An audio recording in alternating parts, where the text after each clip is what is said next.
유승민 작가 모셨습니다. 어서 오세요. 안녕하세요. 자, 오늘은 어떤 내용 취재해 오셨습니까? 네, 받아주는 병원이 없어서 응급실을 전전하는 이른바 응급실 뺑뺑이에 대한 소식입니다. 하도 한두 번 나온 이야기가 아니어가지고. 네, 그렇습니다. 네. 어제 또 김종인 전 국민의힘 비상대책위원장도 응급실 22곳에서 거절을 당했다라는 보도가 나오기도 했는데요. 이 구급차에서 숨진 사례가 지난달에만 2건이나 발생했습니다. 네. 최근 충북 음성에서는 만삭 임산부를 이송하던 구급차가 길가에 차를 세워두고 응급 분만을 해야 하는 상황도 네. 있었는데요.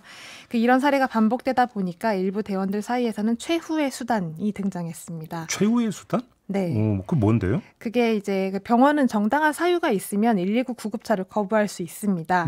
하지만 환자를 거부할 권리는 없습니다. 그래요? 네, 의료법 위반이기 때문인데요. 예. 의료법에 모든 환자는 진료를 받을 권리가 있다라고 명시가 되어 있습니다. 예.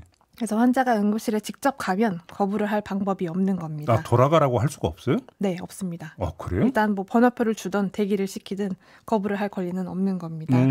이 점을 감안해서 궁여지책으로 내놓은 게 최후의 수단입니다.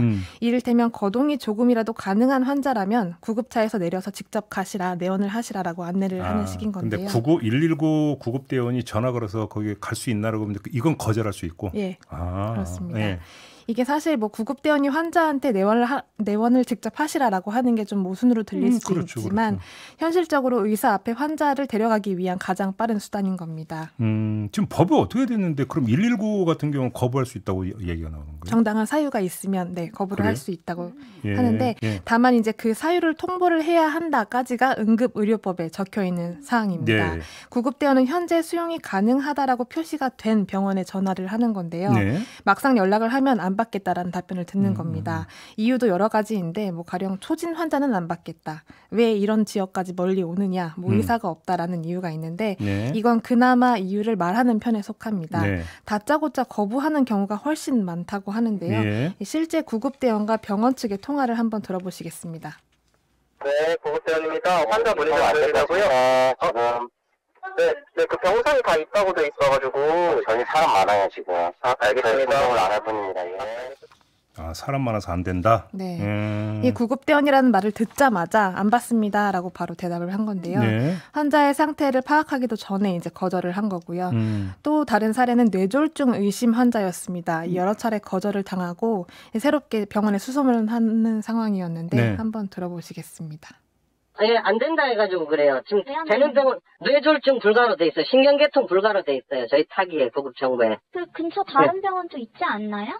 가까운 데 찾아가셔야 될 것 같은데요. 그러니까 저도 가고 싶어서 가는 게 아니라 지금 일단 다 주변이 안 돼서 알아보고 있는 중이에요. 그럼 안 되는 거예요, 거기는 일단? 여보세요? 네, 그 신경계 응급은 가까운 지역응급센터 가시는. 그러니까 아는데 어쨌든 그러면 거기는 그냥 가까운 지역응급센터 가세요. 가까운 지역응급센터요? 네. 그러니까 알겠습니다. 네, 이 역시 안 되는 이유에 대한 설명도 없이 그러네요. 그냥 가까운 병원에 가시라 하고 끊는데요. 예. 마지막 통화 같은 경우에는 구급대원의 전화라는 걸 확인하자마자 끊었던 경우입니다. 예. 들어보시겠습니다. 네, 안녕하십니까. 구급대입니다. 여보세요? 그냥 끊어버린 거예요? 예, 그렇습니다. 예. 이래서 열 몇 곳에 전화를 돌리게 되는 거다. 네. 상황이 이렇게 전개되고 있다. 그렇습니다. 실제로 구급대원이 출동을 하면 기본적으로 5회에서 10회까지 전화를 돌리고요. 예. 심할 경우에는 15회에서 20회까지 전화를 해야 한다고 합니다.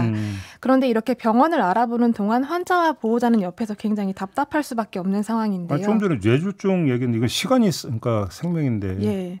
그런 상황에서 이제 어떻게 돌아가는지도 모르니 받아들이지 못한다고 합니다.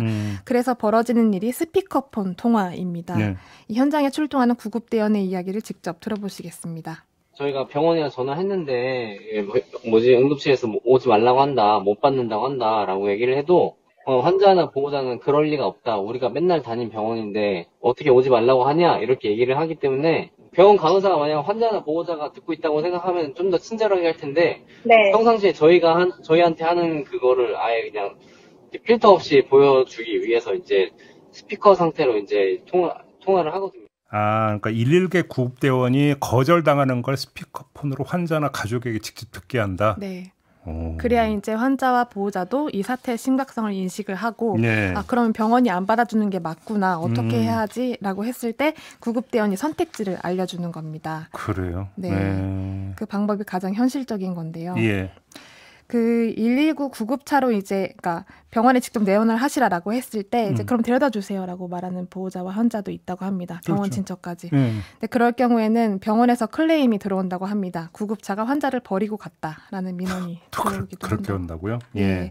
그래서 경증 환자의 경우에는 보호자가 부축을 하거나 아니면 가족들이 자차를 가져오거나 택시를 이용하는 방법이 있는데요. 그런데 누워서 생활하는 와상 환자나 중증 환자의 경우에는 사설 구급차를 부를 수밖에 없는 상황인 겁니다. 그러니까 사설 구급차는 또 됩니까? 그건 그냥 환자가 직접 내원한 걸로 쳐주는 거예요, 그거는? 네. 그 비용도 환자가 부담을 하기 때문에. 예. 그래서 사실 아이러니한 거는 중증일수록 119 구조대에 신고를 하는 것보다 직접 가는 게 빠르다는 겁니다. 그건 사실은 거꾸로 된 얘기인데. 그렇죠. 실제로 손가락이 절단됐던 환자가 있었는데 119 구급차로는 병원에서 계속 거부를 하니 구급대원이 수지 접합이 가능한 병원을 직접 찾아서 전화로 응급 조치를 해주고 환자는 택시를 타고 직접 내원을 했던 경우도 있었다고 합니다. 이 구급대원들의 말에 따르면 뺑뺑이가 가장 위험한 이유는 전화상으로만 내용을 듣고 환자를 거부할 수 있다는 점인데요. 맹점인데요. 전화로 아무리 잘 전달을 해도 의료진이 직접 환자를 보는 것과는 같을 수가 없기 때문입니다. 그래서 나오게 된 게 최후의 수단이었습니다. 최후의 수단이 그냥 119 구급대 거치지 말고 직접 가라. 네. 그러면 거절은 못한다. 네. 참, 이 얘기를 도대체 어떻게 받아들여야 되는 겁니까, 이게? 암담한 사실입니다. 그 응급실까지 간다라고 하는 것은 그만큼 상황이 좀 긴박하다는 얘기인 건데. 네, 그렇죠. 근데 환자가 알아서 가야 된다라고 하는 게 말이 되는 얘기냐. 근데 또 이거 말고는 방법이 없다라는 거죠. 상황입니다. 네. 알겠습니다. 자, 오늘 이야기 이렇게 마무리하죠. 유승민 작가였습니다. 수고하셨어요. 감사합니다.